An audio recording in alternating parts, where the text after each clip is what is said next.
täna me vestleme siin siis Ayurvedast. Kes ei tea, Ayurveda on India iidne terviseteadus. Ja selleks me kohtume täna Jaanika Veskiga, kes on olnud sedavõrd innukas, et läinud lausa Ayurvedat otsima Indiasse.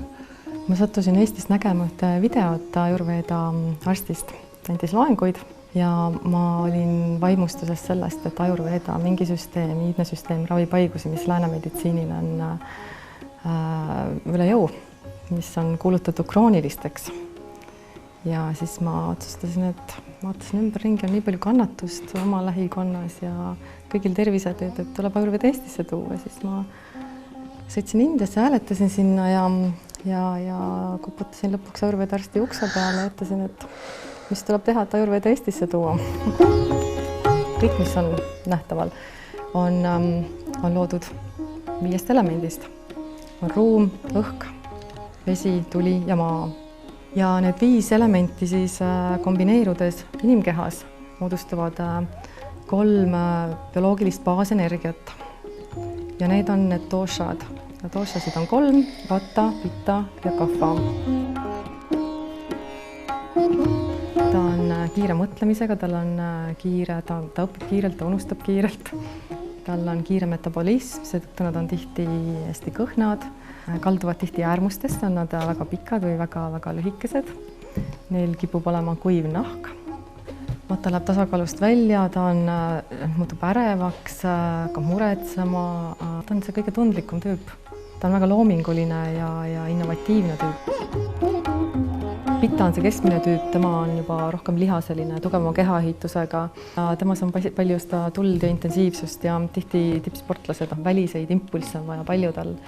Nad on tihti juhid, tihti poliitikud. Nad tahavad olla tähelepanu keskpunktis. Nad naudivad väljakutseid. Jah, neil on tugev ego ka. Ja kõige kirglikum tüüp siis.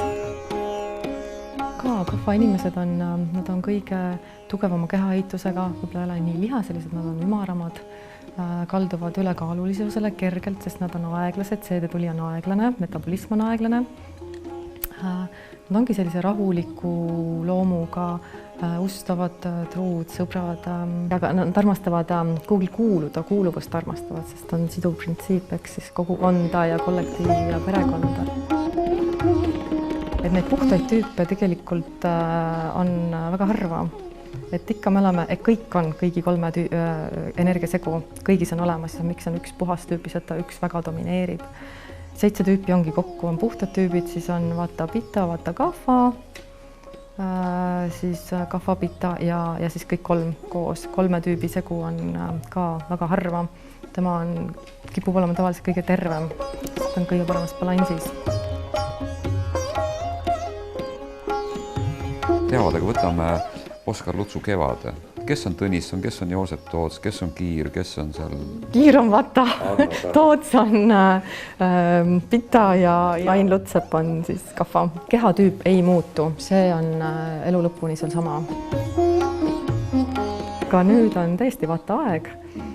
Aega pole, tähtajad istuvad kukil, öised üleval-olekud, hästi vähe stabiilsust, väga fragmenteeritud, see on puhas vatavärk. Kas see tähendab, et on ka rohkem vatahaigusi? Kindlasti on meelehaigused, palun väga, kõik on vatahaigused. Tuleb ära öelda see, et mis asi on haigus? Haigus on, kui need 3 energiat nad on tasakaalust väljas. Ja miks nad tasakaalust välja lähevad? Vale elustiil ja vale toitumine.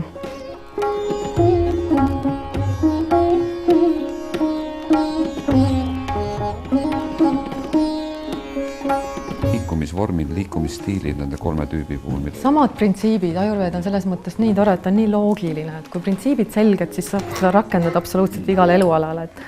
Et no mis on vata? Vata on liikumine, ta on rabe tüüp, et talle niisugused kiired asjad, ma ei tea, aeroobika hüppamine ja palju jooksmist ja liiga palju liikumist. Vatale sobib paremini jooga, tai chi, toob selle meele rohkem sissepoole ja mõjub nagu rahustavalt kehale. Pitta on ise kirglikum, ta õudselt tahab võistlussporti teha. Tegelikult ta vastupidi ei peaks seda tegema, sest see kütab seda, tema pitab muudkui ülesse. Aga kapha just nimelt, tema peaks liigutama, aga tema ei taha diivanilt üles tõusta. toome natuke vertikaalmõõdet ka sisse. ja kui füüsilise keha tasandil olid siis need 3 došat, mis ütleme, määrasid meie kehatüübi, siis vaimses plaanis meeletasandil on 3 kuunat. Kõikidel looduses objektidel, nähtustel on ka omad kuunad, need on omadused. Kui ta inimeses väljendub, siis ta väljendub meeleomadusena ja on sattvakuuna, rajas ja taamas. Sattvakuuna on õndsus, puhtus ja teadmus. Rajas on kirg ja taamas on inertsus. Taamaslik inimene on just nimelt, ta on laisk, lodev, teda huvitab ainult söök, seks ja magamine.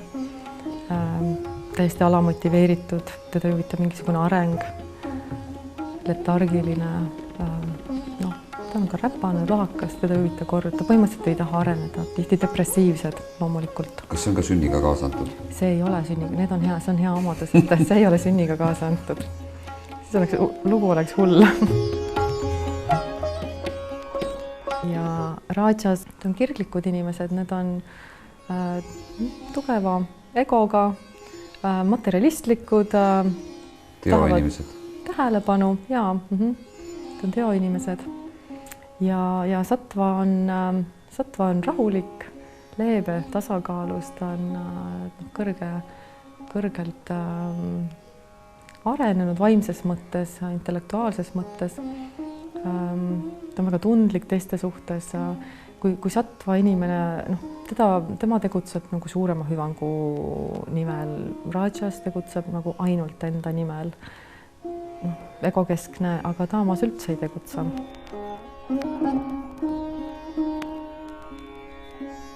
Väga tugev mõju on dieedil, mis parasjagu kuuna siis ütleme inimeses nagu ülekaalus on, aga dieedi alla ei käi mitte ainult toit ja jook, vaid kõik muljed, kõik, mis inimene endasse kogub.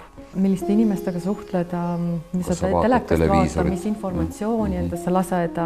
Haigusi põhjustavadki tegelikult 2 kuunat ainult, rajas ja taamas. Sattva on terviseseisund ja õnneseisund. Ja Ameerikas oli raskesti kasvatatavate laste kool, kus ei tehtud muud, kui muudeti ära ainult toit. Rämpstoit visati koolist välja ja asemele tuli puhas taimne toit. 2 kuu pärast oli kooli vägivald ja muud probleemid olid kahanenud 70% ulatuses. Et põhimõtteliselt sa võid ennast süüa õndsaks ja samus sa võid panna endale vaimse kanali kinni, kui sa sööd rämpstoitu, taamaslikku toitu. Süüa põrgusse. Jah. Milline on satvatoit? Satvalik toit on puhas, värske, kergelt seeditav taimetoit. Näiteks puuviljad, kõik teraviljad, näiteks piimatooted on kõik satvalikud, aga söön jogurtit liiga palju. Õhtu eel jogurt on jahutav, ummistab kanalid jällegi taamasplatsis. Tuleb vaadata oma tüüpi, kas ma seedin tema ära või ta tekitab, nii kui ta mul kehas satvalik toit iseenesest tekitab mu kehas probleemi, siis ta ei tõsta mitte minu sattvakuunat, vaid ta tõstab hoopis rajast või taamast. No siis ta mulle ei sobi ju. Just nimelt, sa peadki sööma vastavalt oma kehatüübile, selleks seda rõhutataksegi. Aga teisalt ma tahan vaimselt areneda. Jaa, aga sa seda mõõdukalt, mitte nii, et blokeerid omal kanalid ära. Milline on rajas toit? Jahutav toit, põhiliselt kergelt seeduv, ei tohiks süüa väga palju praetud toite, liiga palju vürtse, tee, kohvi ei sobi talle. Taamaslik toit on purgitoit, külmutatud toit, konserveeritud kogu toit. Sünteetiline toit. Sünteetiline rämpstoit ja ka seened nad loevad sinna kategooriasse. Ja liha ka siis hästi tugevalt. Igasugune liha tegelikult. Kuigi ajurvedas on isegi lihal on teatud koht on olemas. Ka vaim valib selle, mis tal parasjagu vaja on. Kui ta ikkagi tahab areneda ühes või teises mõttes või mingeid, sõlmpunkte nagu lahti harutada ja ta näeb, et sellises kohas, selliste vanemate käel kasvades ta saab seda kõige paremini teha, teatud õppetunnid. Nii et ei ole vanemad süüdi, kui nad on joodikud ja jõhkrad, ei ole kultuur süüdi, kui ta on merkantiilne, materialistlik. Ei ole. Ise valisid. Niisama ei juhtu mitte midagi. ja samas, kui me ei ole selle kultuuriga siin rahul praegu, samas need kõik 3 kuunat ju saavad siin leida oma niši. Jaa, kes sul takistab valgustamast praegu, kui sa seda tahad? Päriselt ka. Kas need inimtüübid, nad peavad arvestama ka midagi seksuaalsuse vallas? Kõik tüübid peavad kontrollima oma seksuaalsust ja põhjus on selles, et ütleme, et inimene sööb toidu ära, siis mis seiditakse nüüd seedetule poolt. Kui seedetuli oli piisavalt kõrge ja toit oli kvaliteetne, siis ta seedub toiteplasmaks.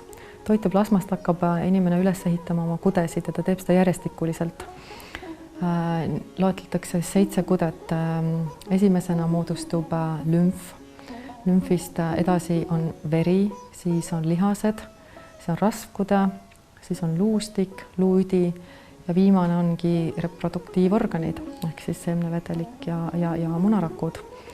Ja viimane, ja kui need koed on üles ehitatud, tuleb mängu ojas ja ojas on, ütleme, ta on eluessents, ta on seotud immuunsusega, kui ojas on kõrge, on immuunsus kõrge, ta on niisugune vitaalenergia. Ja see ojas on kõikide nende 7 koe või taatu essents. Kui ma nüüd seda viimast sukrataatut, mis oli siis, ütleme, seemnerakud ja munarakud, kui ma tegelen liiga palju seksiga ja liiga palju kulutan, siis mul jääb ojas jääb nõrgaks ühel hetkel. Et ma nagu kulutan oma, ütleme, selle energia oma kudedest ära. Kui nad ehitasid üles ennast nagu järjestikuliselt, siis ta hakkab ka järjestikuliselt nagu tagantjärgi eelnevatest kudedest võtma energiat. Liiga palju saadan välja, mul on kusagilt vaja asemele seda energiat saada kogu aeg. Et selleks on see kontrollitud seks ülioluline, et tegelikult on seotud sinu elujõuga ja immuunsuse vitaalsusega. Vaimse tervise puhul, mida tuleks arvesse võtta? Kui füüsilise keha tervis sõltub 3 doosa tasakaalust. Et meil oleks terve, selleks on vaja tõsta sattva kuunat. Aga on veel 3, on hing, teadvus. Inimene võib olla täielikult terve kehaga, aga ta on ikka depressioonis ja õnnetu ja noh. Hing ehk teadvus on siis see kõrgem puhtuse ja kirkuse. Jaa, aga kui sellest aimugi pole, siis mul puudub kontakt temaga. Ma saan oma teadvuse või hinge hoida korras, kui ma annan talle teadvuse tasandi asju, aga kui ma isegi ei ole teadlik enda vaimsest tasandist, siis mul puudub kontakt teadvusega. Kristlikult öeldes, et meil puudub kontakt Jumalaga ja meil pole aimu. Universaalse teadvusega. See on satvalik inimene teab, et ta on vaimne olend.